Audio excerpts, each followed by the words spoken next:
I reject about 90% of the offerings in 30 to 60 seconds. What is happening, Best Ever community? This is Matt Faircloth, and I am your brand new host for the Best Ever CRE Show. I cannot wait to introduce you guys to really unpack the conversation of the view of syndications from the LP's perspective. So guys, please give lots of love and kudos to our guest today, Marc Halpern. Marc, how are you today?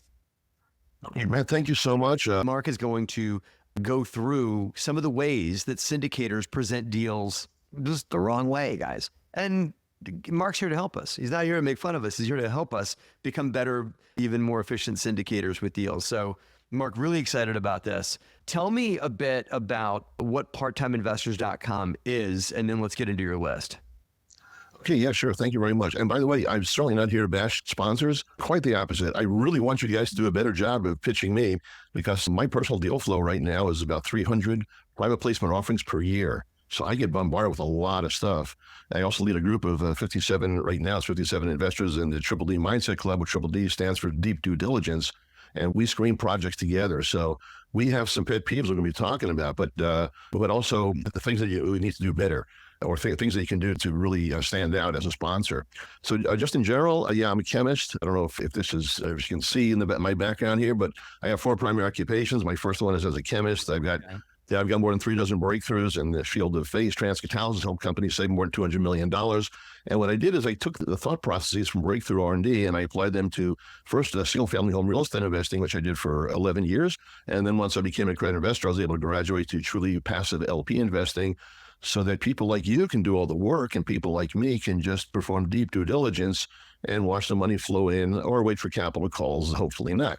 Yeah, so I made the transition to what I call the ultimate passive investor endgame, which means simultaneous financial and psychological freedom, where the psychological freedom is I don't deal with tenants, contractors, code officials, property managers, other humanoid life forms, note sellers, motivated sellers. You do that, man. That's what you do. And I'm really happy for you to make lots of money and give me a portion of that. That's very cool. So let's deal with all that stuff for you passive investors. I reject about 90% of the offerings in 30 to 60 seconds. Why? Why? I don't know if it leads to the first one. Because the sponsor... What triggers you? Like, you're reading an offering, what either criteria or something there is causing you to reject that offering in 30 to 60 seconds? Okay, so some of them are 5 seconds, and the good ones are 30 to 60 seconds. So now let me tell you what it is that I'm looking for as a passive investor. So for your sponsors, not all private placement investors are getting 300 a year, but I am. And I present a lot of them to my group my club members. So the first thing we have to understand is that you got to have a pitch that is extremely concise. And there's a thing called the one pager. And I first learned about one pagers at Family Office Club.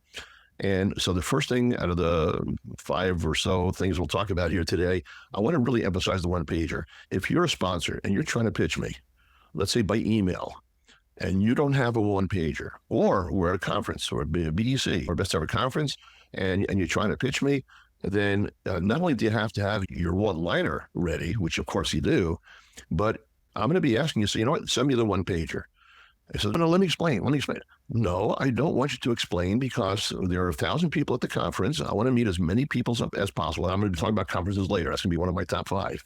I don't have time to listen to your whole pitch. What I want to do is I want you to send me into my inbox a one pager. And a one pager is one page. Here's what it's not. It's not a 35-page pitch deck. I cannot tell you how many people send me the 35-page pitch deck, which I want. I want those, but I don't want them now.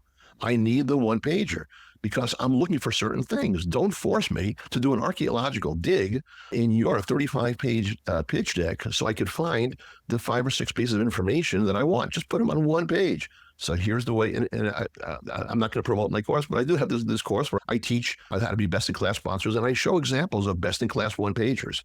They are one page. So I don't usually read, but I'm going to read now. I just want to read what are the components of a one-pager. And a one-pager is truly one page. Sometimes it could go to 2 pages, but it shouldn't. And the one-pager, we're talking about a readable font, not a 1 point or -3 font. It's got to be something where you're not cramming it. You're not trying to cram the whole damn pitch deck or the PPM into one page, which is what some people do. So even though I don't usually like reading stuff, I like to be very natural when I speak. I do have here a list of things that should be on the one pager. Go. Okay, so the first thing is obviously the project name or fund name. That's easy. The asset class is, are you in self-storage? Are you land development? Are you triple net lease, light industrial, sell lease back? Want to know what that is. That's usually a few words. A short paragraph describing the investment. Now, I want to know what the preferred return is. I want to know what the equity split is. This is important. And these are things that can be done. These are not like long narratives. These are like numbers. The waterfall, if there is one, I want to know that. Then I want to know the expected timing of distributions and milestones. And if you noticed, I haven't talked about anything about, the details. It's Atlanta.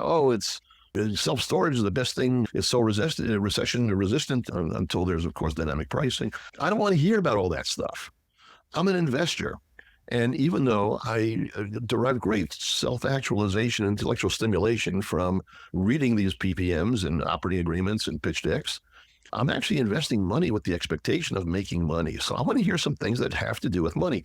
I need you guys to be investor-centric, right? If you're selling safety pins at Walmart, you're not selling safety pins. You're selling whatever the benefits are. So that's what I want to know. I want to, with a fund name, the asset class. If the asset class is artificial intelligence for restaurants, which I get pitched, then you know what? I've been pitched both for the servers and the cooks in the background. I've been pitched that. I've been pitched music royalties. I want to know so there's some things I don't feel comfortable with. Crypto. I want to know what the asset class is. Yep. So the project name, fund name, asset class, a short paragraph describing the investment, the preferred return, that's important to me. The equity split, that's important to me. The waterfall, if there is one. The expected timing of distributions and milestones. This is crucial because some of us, as I'll talk about later, some of us are focused more on income, some of us are focused more on growth, some of us are focused on a combination. A target range of IRRs. I had an argument on LinkedIn 2 days ago with the guy. He says, I'm a sponsor and I never disclose IRRs because you can't know the future. Okay, good. So you don't want to give me an estimate of if my IRR is going to be 1% or 1 billion percent. Fine, next.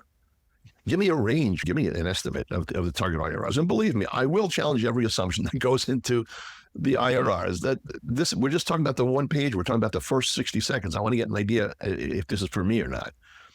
A minimum investment amount. Now, I know that this is very flexible. We have a $100,000 minimum, and $40,000 is okay when you start talking with them. Oh, yeah. But if it's a $1 million minimum, then I want to know that. If it's a $10,000 minimum, then you're not really seriously looking at investors like me.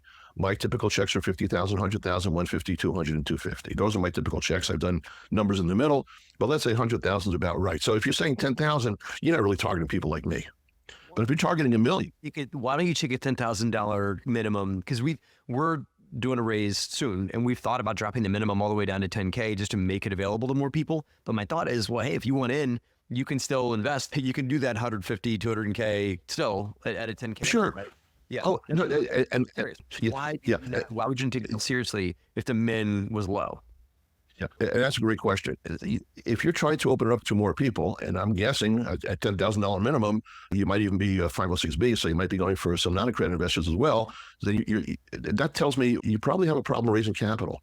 And if you're having a problem raising capital, it's a pink flag to me. It's not a $10,000 minimum is not for serious investors. It could be for serious investors. But if you're best in class, you don't need to go to a $10,000 minimum, and $25,000 is the same thing. $50,000, you see a lot of those in the $50,000 and $100,000 range. And again, I'm not saying, I'm telling you how to pitch to me, and let me give it a bit more background. Most of the people in our group, although I don't have hard data, all of us, so we're almost all of us, let's say out of the 57, I'm guessing 55, are accredited investors. But I think there might be only 1 or 2 people in the group with a net worth of about 5 million. My net worth is certainly below 5 million. So that's what we're talking about. And since people are investing typically no more than 5% of their investable portfolio in any single project, if they're prudent, then that means that a lot of us are in the net worth in the 2 million, 3 million range, something like that, typically below 5 million. I'm talking about an audience of private investors that has a net worth that's very appropriate for a $100,000 investment, maybe a 50. Some of us will actually have the 100 or 150,000 to invest. But if it's the first time with a sponsor, we might be pulling back and saying, you know what, let's invest 50 to see how the sponsor is. And the second one we do with them, we'll go up to 100 or 150 or 200 or something like that, which is the way I do things. Typically by toe in the water with a new sponsor is 50. And then I'll up that later on. So I wasn't even planning to talk about that, but that was a great question. No, 10,000. But that's just how I roll, Mark. I gotta, if I hear something interesting, I gotta hop in and ask about it, right? Because as a syndicator, I have a different perspective on it, and that's okay. Still love you, but our perspective is that I want to make what we do as a syndicator available to as many people as possible. It's my dream one day, Mark, to have the tenants that live in the apartment building that I own able to invest in the apartment building too. Why can't they own it as well? Now, different perspective, different operational metrics that it takes to make something like that happen, to push, to make this thing available to everyone. And I would possibly agree that a professional investor like yourself, right? If I dare put you into that box, and the angle that we're looking at syndications today is for somebody who looks at hundreds of syndication investments and that, and it has presented thousands, as I said before, right? So this is that perspective, best ever listeners. We got to make sure that we are presenting things that are available and make sense to professional investors like Mark. And also, if you want to open up the door for others to get involved that might not look as many deals as Mark does, then there's other parameters you got to make. But also understand that one thing, if you're going to move the lever a bit in one direction to serve the masses, so to speak, that may turn off some of your professional investors, institutional capital, or folks like Mark that are putting a lot of money to work. And it's a push-pull, right? Where you might have to give a little bit to take a little bit and everything like that. So, Mark, keep going. So that's the one pager. Anything? Yeah, there's just a couple other things that are on here. And by the way, I'm glad you mentioned that. And that's also why I wanted to say what kind of investors we are. Typically in the 2 to 3 million net worth range.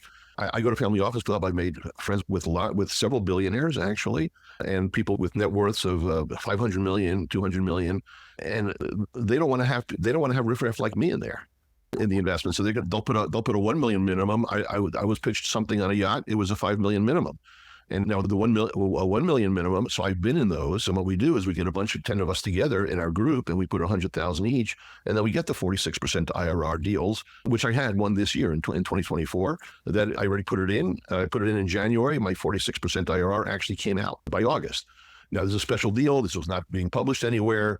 It was for 24 selected private investors. So what happens is that if it's a $1 million minimum, I want to know that also, because if it's a truly unicorn deal, then you know what? I might organize a bunch of my buddies and gals to do this. Okay. So anyway, so the minimum investment, a very brief description of the team's experience, track record, and your contact information. So that's just to round out the one pager. Yeah, experience and track record is important to have on there as well, because you want to make sure that this isn't somebody's first, second, or third rodeo that you're working with at your level and whatnot too. Best ever listeners, I want you guys to take to heart that as much as we put lots of hours of work into creating these PowerPoints, any sophisticated investor like Mark is here, or professional investor that's only got but so many hours, especially if you're getting presented with hundreds of deals a month as Mark is, and as folks at his level are, they're not going to have the time that it takes to unpack a 1 hour recording of a webinar and of you talking through all the finer points of why you love Duluth, Minnesota, or something like that.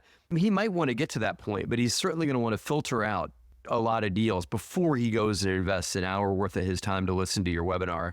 Even if he wants to put it at 1.5 speed, it's still going to take a lot of time for him to get through that. So love the idea of a one pager. You guys, you might even want to call it an executive summary, whatever that may be in that. So Mark, I think that it really enables you to go, no go, green light, say you said exactly analysis to go, no go. So now that you've maybe, let's say you green lighted a deal, there's next steps that come up. No, before that, there are a few things we still need to get. There's a lot that goes into before the. Not yet, right? Yeah. There were several steps way before the green light, and I learned from the guy who leads Forterra. His name is Dan.